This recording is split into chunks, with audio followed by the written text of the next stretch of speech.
जय हिंद दोस्तों, मैं किशन आप सबका स्वागत करता हूं। चलिए शुरू करते हैं आज के डिफेंस समाचारों। चलिए बढ़ते पहले डिफेंस अपडेट की तरफ। दोस्तों, रक्षा मंत्रालय ने आईडेक्स DISC-11 इनिशिएटिव के तहत एक नए चैलेंज की घोषणा की है, यानी कि एक नई चुनौती पेश की है, जिसमें कि 2 महत्वपूर्ण टैंक कंपोनेंट्स में टेक्नोलॉजी एडवांसमेंट किया जाएगा, जो कि स्टार्टर जनरेटर और अल्ट्रा कैपेसिटर है। हालांकि ये जो चुनौती है वो T-72 और T-90 टैंकों में इस्तेमाल किए जाने वाले मौजूदा -10, -1C और -18 और -C स्टार्टर जनरेटर को बदलने के लिए है। ये DC इलेक्ट्रिक मशीनें डुअल पर्पस पूरा करती हैं, यानी कि दोहरे उद्देश्यों को पूरा करती है। और बता दें कि ये मौजूदा मॉडलों की तुलना में ये जो नए स्टार्टर जनरेटर होंगे वो बेहतर प्रदर्शन और दक्षता प्रदान करेंगे, जिससे कि टैंक की जो पावर आउटपुट है वो बढ़ेगी। इसके अलावा उनकी रिलायबिलिटी और ड्यूरेबिलिटी भी बढ़ेगी, फ्यूल एफिशिएंसी भी बढ़ेगी और साथ ही मेंटेनेंस की जो रिक्वायरमेंट है वो भी कम होगी। दूसरा जो चैलेंज है वो है अल्ट्रा कैपेसिटर को विकसित करना, जो कि विशेष रूप से -50 डिग्री सेल्सियस तक की कठोर सर्दियों की परिस्थितियों में टैंक इंजन को शुरू करने के लिए डिज़ाइन किया गया है। ये कैपेसिटर अत्यधिक ठंड में भी इंजन को क्रैंक करने के लिए ज़रूरी शक्ति यानी कि पावर प्रदान करेंगे, जहां पारंपरिक बैटरियां प्रदर्शन करने में अपना संघर्ष करती हैं। चलिए बढ़ते नेक्स्ट अपडेट की तरफ। दोस्तों, DRDO ने आज ओडिशा के चांदीपुर में इंटीग्रेटेड टेस्ट रेंज से स्वदेशी यानी कि इंडिजीनियस टेक्नोलॉजी क्रूज मिसाइल यानी कि ITCM का सफल परीक्षण किया। ये स्वदेशी रूप से विकसित लंबी दूरी की सबसोनिक मिसाइल है, जो कि बेंगलुरु में गैस टरबाइन रिसर्च एस्टेब्लिशमेंट के द्वारा पूरी तरीके से देश के अंदर बने मानिक इंजन से ऑपरेट होती है।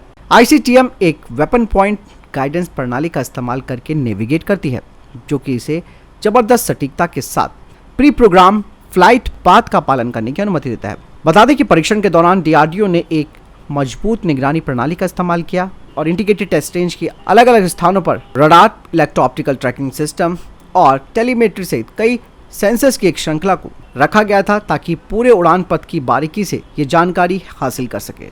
इसके अलावा दोस्तों, भारतीय वायुसेना के सुखोई 30 MKI विमान से भी इस मिसाइल के प्रदर्शन की निगरानी की गई कि स्वदेशी क्रूज मिसाइल भारत की हवाई रक्षा क्षमताओं को मजबूत करेगी, जिससे कि भारत की रणनीतिक प्रतिरोधक यानी कि स्ट्रैटेजिक डिफेंस बढ़ेगी। बढ़ते नेक्स्ट अपडेट की तरफ। दोस्तों, DRDO अब एरियल वॉरफेयर के लिए एक नए टर्बोजेट पावर्ड लॉइटरिंग म्यूनिशन पर काम कर रहा है, और ये मानव रहित हवाई वाहन यानी कि UAV एक उड़ने वाला बम होगा, जो कि भारतीय सेना की आक्रामकता को बढ़ाएगा। 100 किलोमीटर से अधिक की इसकी रेंज हो सकती है, और ये ड्रोन रणनीतिक फ्लेक्सिबिलिटी की पेशकश भी करेगा, और साथ ही ये युद्ध क्षेत्र में दुश्मनों के खिलाफ जबरदस्त बढ़त देगा। इसके अलावा दिन रात यहाँ तक कि कठोर मौसम की स्थितियों में भी ये प्रभावी ढंग से काम करने के लिए डिजाइन किया जाएगा, और ये म्यूनिशन स्थिर और जो गतिमान दोनों प्रकार के जो लक्ष्य हैं उन पर हमला भी कर सकता है, जिन्हें कि युद्ध की स्थितियों के हिसाब से अनुकूल भी किया जा सकता है। यानी इसमें एक सोफिस्टिकेटेड 2-वे डेटा लिंक होगा, जो कि रियल टाइम कम्युनिकेशन और टारगेट आइडेंटिफिकेशन की अनुमति देगा, जबकि इसका integrated dual electro optic oblique infrared sensors एक बेहतर सिचुएशनल अवेयरनेस प्रदान करेंगे। और लॉइटरिंग म्यूनिशंस को भारतीय शस्त्रागार में विभिन्न प्लेटफॉर्मों से लॉन्च किया जा सकेगा, जिसमें कि गनशिप, हेलीकॉप्टर और बड़े मानव रहित हवाई वाहन शामिल हैं। बढ़ते नेक्स्ट अपडेट की तरफ। अमेरिकी रक्षा सचिव लॉयड ऑस्टिन ने पुष्टि की है कि अमेरिका और भारत संयुक्त रूप से जेट इंजन के साथ भारत में स्ट्राइकर आर्मर्ड व्हीकल के सह उत्पादन पर यानी कि को प्रोडक्शन पर काम कर रहे हैं। भारतीय सेना LAC पर शॉर्ट रेंज ADS के लिए striker very short range air defence system वाले वेरिएंट को खरीद सकती है। बढ़ते नेक्स्ट अपडेट की तरफ। पहली बार एक खबर सामने आई है कि यूक्रेन ने रशिया के S-400 मिसाइल डिफेंस सिस्टम को तबाह कर दिया है। हालांकि हम इस बात की पुष्टि नहीं करते हैं जब तक ऑफिशियल स्टेटमेंट नहीं आ जाता। ऐसे में कई कयास ये लगाए जा रहे हैं कि यूक्रेन की मिसाइलों ने इसे नष्ट कर दिया है। बाकायदा यूक्रेन ने S-400 को न्यूट्रलाइज करने के लिए क्रूज और बैलिस्टिक मिसाइलों का इस्तेमाल किया था।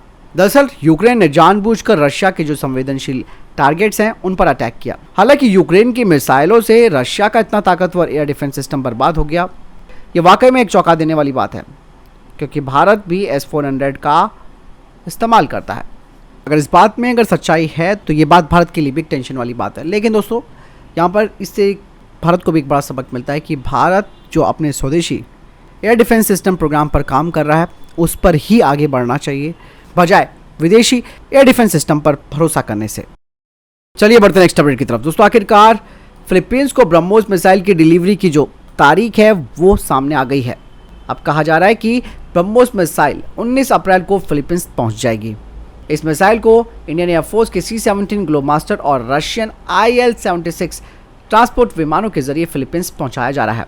ये विमान दक्षिण चीनी सागर के ऊपर से उड़ान भरते हुए फिलीपींस पहुंचेंगे और ब्रह्मोस मिसाइल शामिल हो जाने के बाद से अब फिलीपींस भी चाइना को आंख दिखा सकता है। कहा जा रहा है कि भले ही फिलीपींस में ये मिसाइलें पहुंच जाएंगी, लेकिन इन्हें एक्टिव होने में यानी कि पूरा सिस्टम को पूरी तरीके से सेटअप करने में 1 हफ्ता और लगेगा। चलिए बढ़ते हैं नेक्स्ट अपडेट की तरफ। दोस्तों, नेवल ग्रुप ने भारत को अपनी लिथियम आयन बैटरी टेक्नोलॉजी की पेशकश की है, जो कि भारत की आने वाली 3 एडवांस सुपर कर्वरी क्लास की सबमरीन्स के लिए होगी, जिससे कि इन पनडुब्बियों की क्षमता बढ़ जाएगी। खास करके इनकी चार्जिंग भी काफ़ी तेज़ी से हो पाएगी। और आपको मैं बता दूं कि मझगांव डॉक लिमिटेड इस परियोजना का लोकल पार्टनर होगा, जो कि इन 3 नई सबमरीन्स को तैयार करेगा। और कहा यह जा रहा है कि इसमें स्वदेशीकरण का स्तर और ज़्यादा बढ़ाया जाएगा, जिसमें कि DRDO के द्वारा बनाई गई फ्यूल सेल आधारित एयर इंडिपेंडेंट प्रपल्सन सिस्टम को भी इंटीग्रेट किया जाएगा। बढ़ते नेक्स्ट अपडेट की तरफ। दोस्तों, रशिया भारत के साथ एक बार फिर से 5वीं पीढ़ी के फाइटर जेट को लेकर बातचीत शुरू कर रहा है। और ये बात तब सामने आई है जब भारत ने हाल ही में अपने EMCA फाइटर जेट प्रोग्राम को हरी झंडी दे दी है। दरअसल दोस्तों, रशिया का Su-57 जो कि 5th जनरेशन का फाइटर जेट कहा जाता है, वो अब इस प्रोग्राम को आगे बढ़ाने को लेकर काफ़ी टेंशनों का सामना कर रहे हैं। साथ ही रशिया ये चाहता है कि वो भारत में Su-57 फाइटर जेट का डेमोन्स्ट्रेशन करे। हालांकि ये बात साफ भी नहीं है कि क्या ये भारत की रिक्वेस्ट पर विमान भारत आएगा या फिर रशिया कोई मिलिट्री अटेम्प्ट के तहत भारत में इस Su-57 फाइटर जेट का प्रदर्शन करेगा। क्योंकि रशिया, जैसे कि मैंने बताया कि उसका Su-57 प्रोग्राम जो है वो एक संघर्ष वाला प्रोग्राम बन गया है, इसीलिए वो भारत की मदद चाहता है। लेकिन यहाँ पर प्रॉब्लम भारत की ये है कि भारत अब अपना स्टैंड नहीं बदल सकता है। और रशिया ने जो FGFA में जो धोखा किया था, उसके बाद से भारत काफ़ी अलर्ट मोड पर रहा।